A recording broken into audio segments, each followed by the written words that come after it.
Magandang oras mga ka-good news. Nako, madagdagan na naman ang kaso ni Kibuloy dito.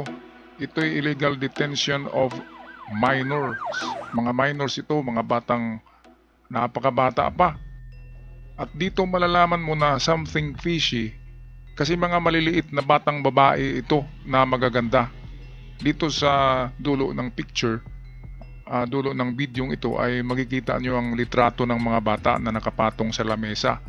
Nakalimutan nilang dalhin. At malalaman mo talaga na mga batang-bata pa kasi maliliit yung katre, yung kama na higaan nila.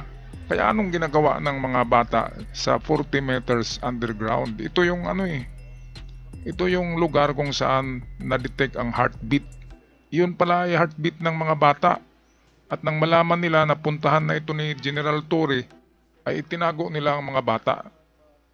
Kaya dito makikita nyo talaga dito mga ka-good news kung gaano kadilim ang mga plano ni Kibuloy. Kasi ito, anong gagawin sa mga batang maliliit pa? 6 years old, 7 years old. Andin magaganda, makikita nyo naman mamaya sa pictures. Magaganda, binubukod sila. Kung mga bata yan, dapat paarawan yan. Doon yun sa itaas. Doon yan sa surface ng lupa. Bakit ibinaon? Bakit nilagay dito ang mga bata sa ilalim ng underground? Kaya nga akala nila Tori na yung na-detect na heartbeat ay kinakibuloy sa mga bata pala yun.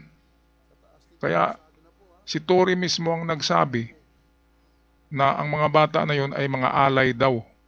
Ito i-report niya sa Senado kaya next week sa Senado, ito yung ipapatawag yung mga taga-SMNI kung anong ginagawa nila sa mga bata na maliliit. Ang liliit pa ng mga kama. Bakit naroon? Bakit itinago sa basement, sa madilim na basement, ang baho-baho pa? Bakit naroon? Bakit hindi pabayaan na doon titira sa ibabaw ng lupa para masinaga naman ang araw, di ba? Yan ay illegal detention na yan. At yan nga yung tinatawag na child trafficking. Kaya totoo nga pala na ang charges ng Amerika kay Kibuloy ay child trafficking.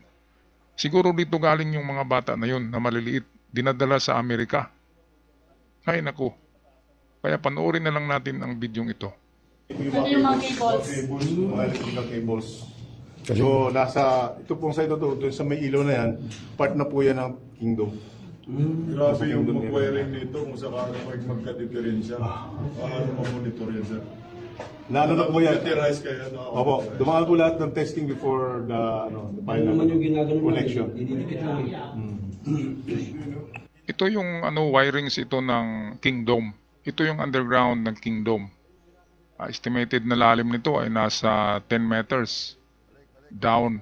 Malalim ito. At ito yung basement ng mga bata.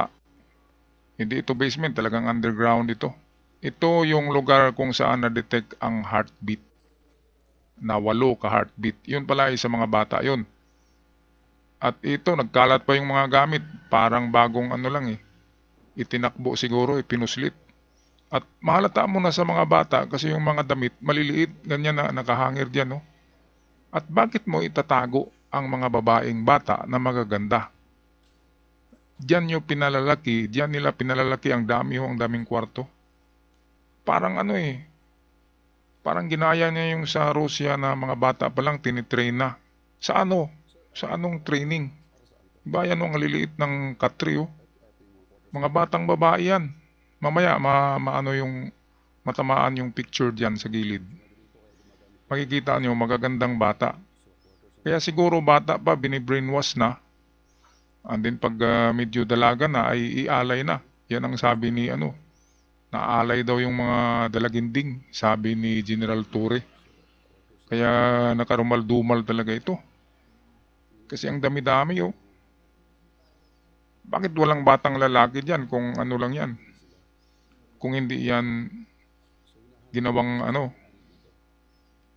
parang factory ng mga ng mga batang babae, ang dami-dami. Saan kaya kinukuha yan? Saan kaya ang mga inan yan? 'Di ba? Baka yan yung mga anak ni Kibuloy sa mga nabuntis niya, diyan tinatago. Pero bakit naman ganyan yung ito nga pala yung heartbeat life detector. Ang sa akin lang, bakit nyo itatago ang mga bata sa madilim na lugar, sa tunnel underground? Kaya merong sinister plan, madilim na plano. Yung talagang plano na hindi maganda. Kaya pala may kaso ito si Kibuloy na child trafficking sa Amerika kasi nalaman talaga na nagdadala siya doon ng mga bata. At ito yung mga quarter ng mga batang yon. Panoorin natin ang video. Ikutan Tulad kasi, ganun. ikutan natin to. Tingnan natin kung may andito, may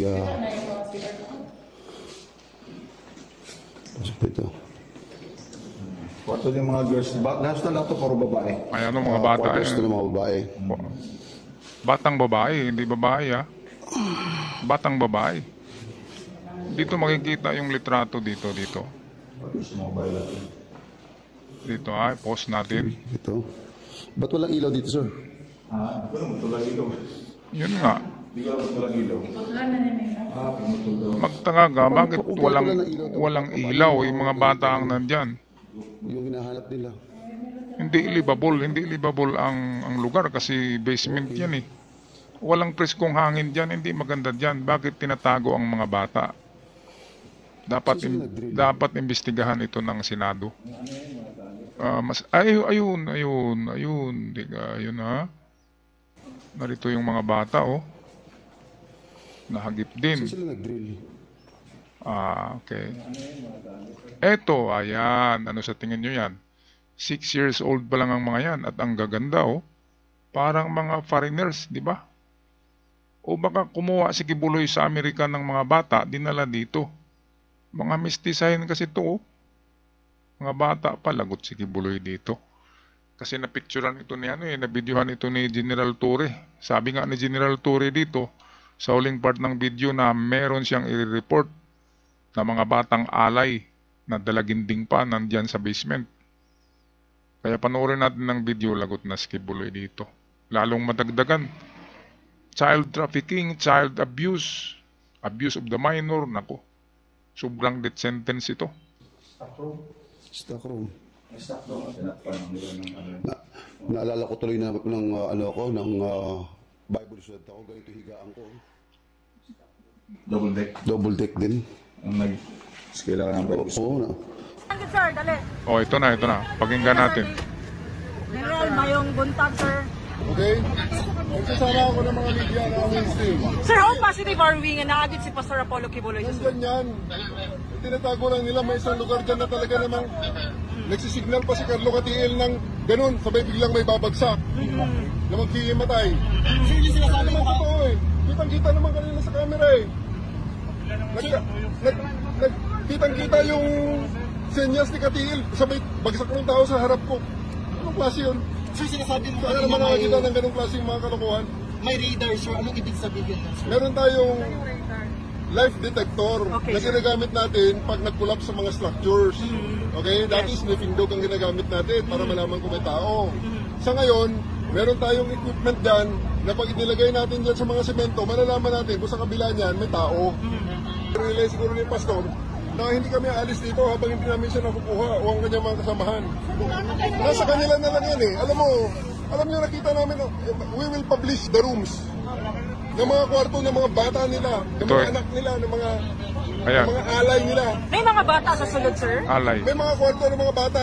Pero may mga May bata, mga sir. pictures pa ang mga bata. May pangalan ng mga dalagita roon. Naku. May tear gas. Patay dito si Kibuloy kasi may mga pangalan pala doon ang mga bata sa Katre. Kaya pwedeng ipatawag yan sa Senado. Naku. Grabing kaso ito. Tinatago yung mga bata. Hindi natin alam, baka mga galing yun sa mga Amerika, baka yan ang kinakatakutan ni Kibuloy na baka child trafficking baka may kinuha siyang mga Amerikana na mga bata sa Amerika at dinala dito. Alam nyo naman, mahilig ng Amerikana yan yan ang kanyang weakness, yung mga blondie, at baka diyan pinapalaki sa basement. Kaya ito, balikan natin, klarong-klaro to si Torre ang nagsabi nito, hindi ako. Hindi kami aalis dito habang hindi namin siya nakukuha o ang kanyang mga kasamahan. Nasa kanila na lang yan Alam mo, Alam niyo, nakita namin, we will publish the rooms ng mga kwarto ng mga bata nila, ng mga anak nila, ng mga alay nila. May mga bata sa sulod, sir? May mga kwarto ng mga bata. Pero may mga May bata, mga sir. pictures pa ang mga bata. May pangalan ng mga dalagita ron. Sir, may tear gas. Sir, ano po ang dapat maintindihan ng Gumamit ka ng tear gas kanina. Wala. Hindi totoo yun. Hindi totoo yun. Sir, ano po ang dapat maintindihan ng Patay na kapag na-publish ito, sabi ni Tory, publish niya, ay diyan na lahat ng tao sa Pilipinas ay magagalit na talaga kay Kibuloy. Kasi mga minor de edad, batang babae yan. Kanino iala yan? Di kay Kibuloy. Okay, so antabayanan ang susunod na mga pampasabog natin ng mga video tungkol sa itong fugitive man, Pastor Abulok, Kibuloy Abuloy. At hanggang sa muli, mga ka-good news, ako'y magpaalam na God bless the Philippines and the people.